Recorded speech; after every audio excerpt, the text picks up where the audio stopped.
Hello, all, and welcome to another edition of Football with Flags. Matty Ice here with you again. Thanks so much for joining us. We've got another Road to the Knockouts edition for you today. And this one is going to be Group G, which consists of Brazil, Switzerland, Serbia, and Cameroon. Now, this group looks almost totally identical to the one that they had 4 years ago, which consisted of Brazil, Switzerland, and Serbia, I believe in Group E for the 2018 World Cup. But that final team was Costa Rica instead of Cameroon. So a nice little swap there, but pretty much everything else stays the exact same. And a very intriguing group considering that we saw both Brazil and Switzerland get out of that group, with Serbia finishing third and then Costa Rica at the end. But again, familiar for Brazil. Remember, Cameroon was in the same group with them in 2014 in Group A. So a lot of familiarity in terms of these four teams and getting to see each other and whatnot once again. And it's going to be very intriguing. So let's go ahead and get right into it. And we are going to start it off with the top team, the team that should very well win this group, and that is Brazil, one of the biggest contenders in terms of looking to win this entire competition and claim their sixth World Cup title. They're going to kick it right off with Serbia to start, then Switzerland, and then Cameroon to finish off. For me, I feel like I believe we put 7 points in there as their magic number. Honestly, I think it should be 9, but they did only score 7 in 2018, and I believe only 7 in 2014 as well. I believe they tied Mexico in 2014 and then had that draw against Switzerland 4 years ago. So, yeah, again, even though I would like to put 9 points, I'm going to go ahead and just say 7. That was comfortable enough for them to win both groups. I think it'll be comfortable enough for them to do it again this time. However, for Brazilian fans and their roster and everything else, certainly 9 points is only going to do them justice. But we'll have to wait and see. For me, though, I feel like one of the key talking points for this team is going to be, can they keep all of their attacking options happy? And you look at just the list of people that they can potentially bring on this roster in terms of looking to go forward and score goals for them. And it is a plethora of choices. But, for starters, you've got Neymar, Rodrigo, Richarlison, Vinicius Jr., Firmino, Gabriel Jesus, Rafinha, Kuno, so many others that this team could bring. And it's, for me, I think a big question is, how are they going to keep them all happy? Are they going to give them plenty of minutes?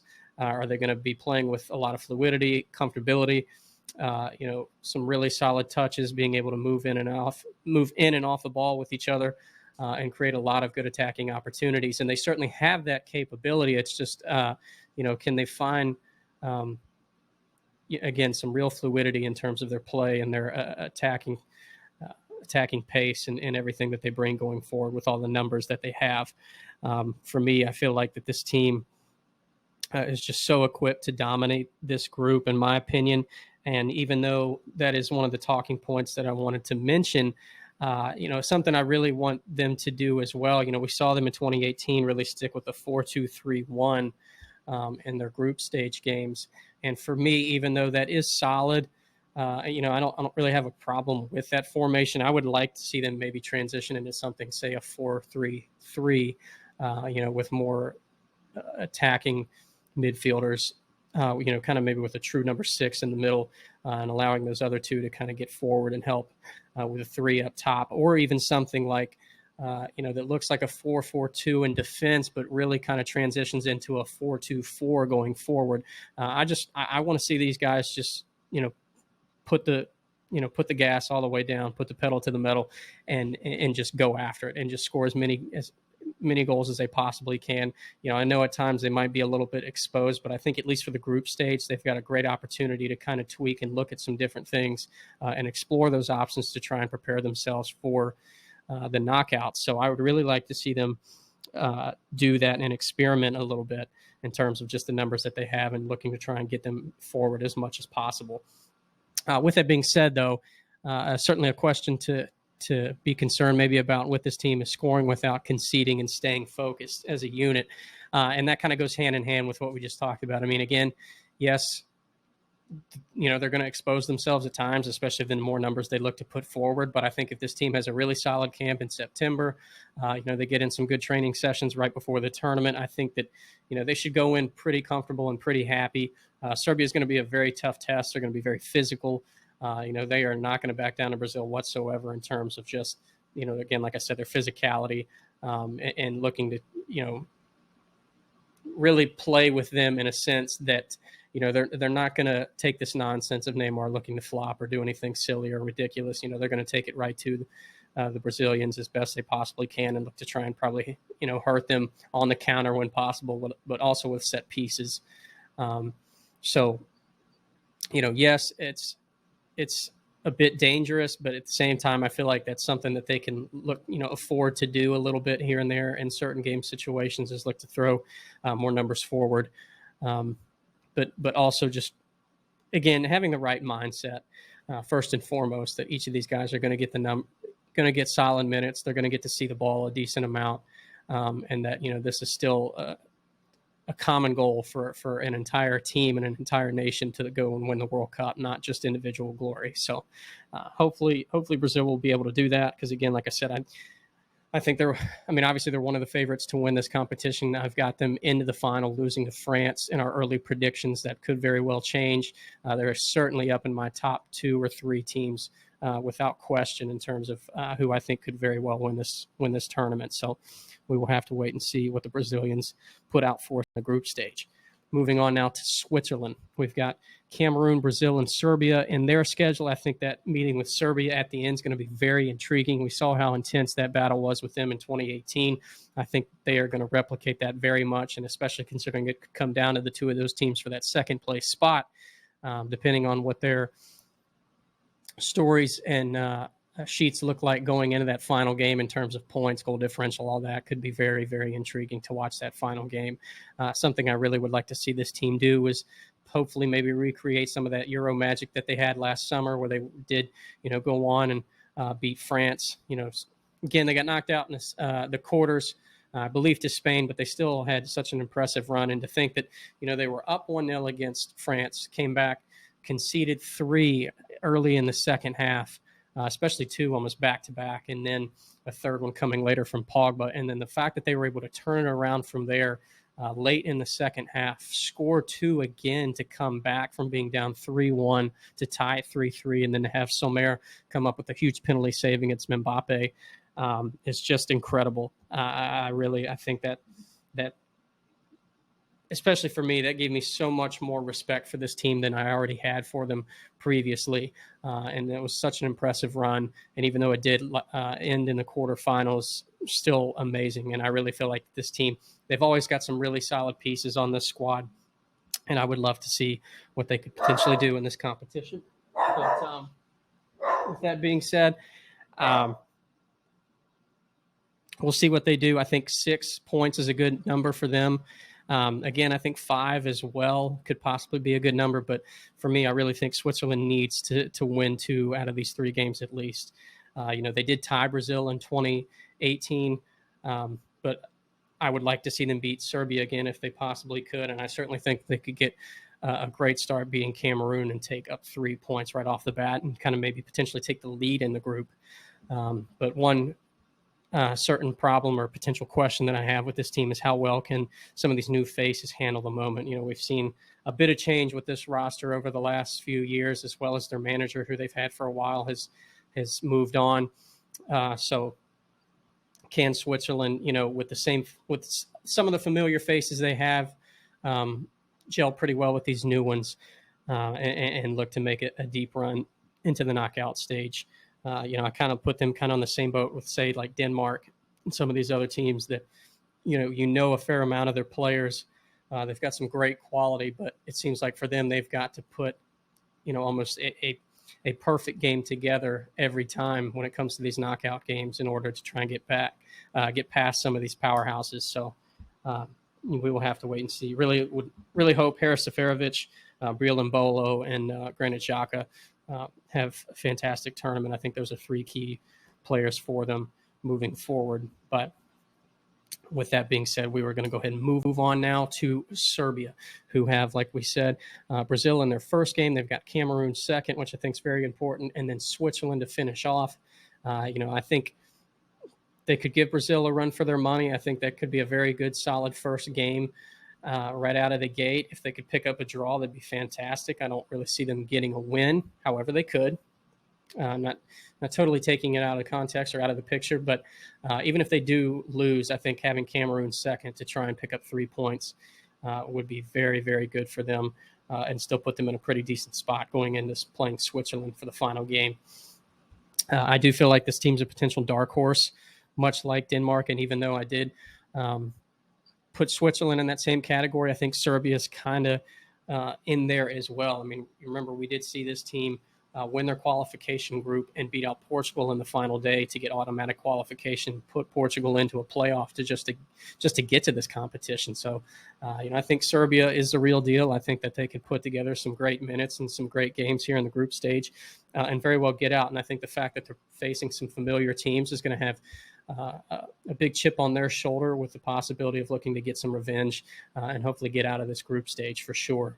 I think the magic number for them is 5. Again, they could potentially win 2 games as well. I expect more out of Switzerland. That's why I put their magic number 6, and then Serbia's at 5 in terms of what I think could get them out of the group. One key question, though, for me is being able to produce the same amount of quality chances in games that they put together in qualifying. Again, now they had, 8-10 games in qualifying to be able to put all that together. And again, it was an impressive run for sure to get to this point. 3 obviously isn't quite the same.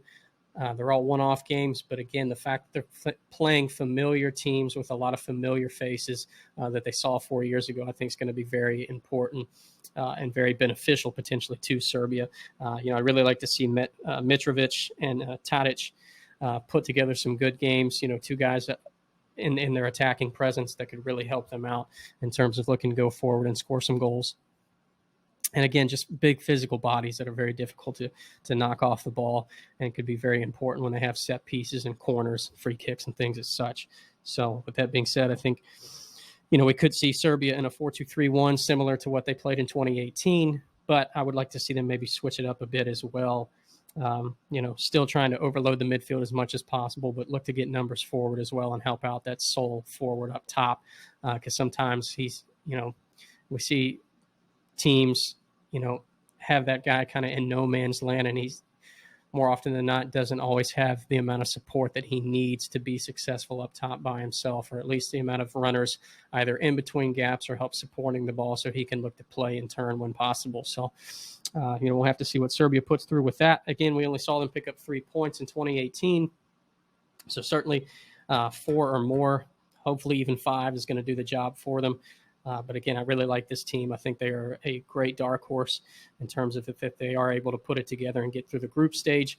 They're going to make life very difficult for whoever they play in the round of 16 if they get there.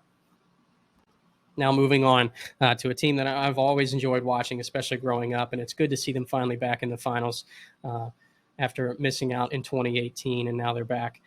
Granted, they didn't have an impressive run in 2014 and even struggled in 2010 when it looked like they should have gotten through, considering they were on African soil, but it is so good to see Cameroon back in the World Cup finals. Their group schedule, as you can see on the screen, looks with Switzerland, Serbia, and then Brazil. It is going to be a tall, tough task all the way through, and they are definitely going to have to get points against Switzerland and Serbia for sure. I think playing against Brazil is going to be their toughest matchup. We saw them lose to them in 2014, 4-1. They really struggled. Cameroon didn't even pick up a point in that group. So, if we're going off of previous experience or at least recent success in this competition, there really has not been a ton. And you have to look almost over a decade now since when Samuel Eto'o and some of these other guys were on the scene making things happen. But we've seen how Samuel Eto'o has had such an interesting presence in Qatar too, after playing, I think, a little bit club side over there. So maybe that could be a bit of a benefit to them, considering how well he's gotten to know the area and whatnot, and also just considering the typical weather that is over in Qatar and what it's like. Certainly I think the Cameroon guys are going to be maybe a bit more accustomed to that as opposed to some of their counterparts in this group, which could certainly help them, especially in the latter stages of some games. But for me, I just feel like one of the biggest questions is, can they surprise their opponents? And in ways as such as that, can they look to counter as much as possible? Can they keep possession relatively cleanly too and not give the ball away cheaply in some really tough areas? That's a big question for me. I think 4 points for them is going to have to be suffice. I don't think 3 is going to get it done. I don't see these other 3 teams beating up each other and then us having a second place get through with 3 points. So I think 4 for them is definitely going to have to be a number that they're going to need in order to at least get through, if not more. But like I said, I think it's going to have to come through Switzerland and Serbia. I don't really see them beating Brazil, in my honest opinion. I think they could give them a great game, but I don't see them getting 3 points against them or even a draw. One concern I do have, though, for this team is can they make sure that they keep these games low scoring and they stay focused defensively? We saw that Algeria put together plenty of opportunities against them in that playoff that they had to get to this point. But again, Cameroon kept those games close. The first leg was 1-0, and then it was a 2-1 final that they had in the second leg to go on and win, and scored that winner in late stoppage time, basically the last kick of the ball to get in. But for me, what was so impressive about this Cameroon side was the fact that, again, that free kick that they had to score to get the goal they needed to defeat Algeria and get to this point was off of a great free kick, a ball into the box. They won the first touch, but the fact that their players were following towards the goal and got the second touch and put a great shot on frame was fantastic. And I think that's the kind of mentality that they're going to need. They're going to need to stay hungry, and they're going to need to attack these opportunities that they have in front of goal as much as possible, and whenever they get those chances.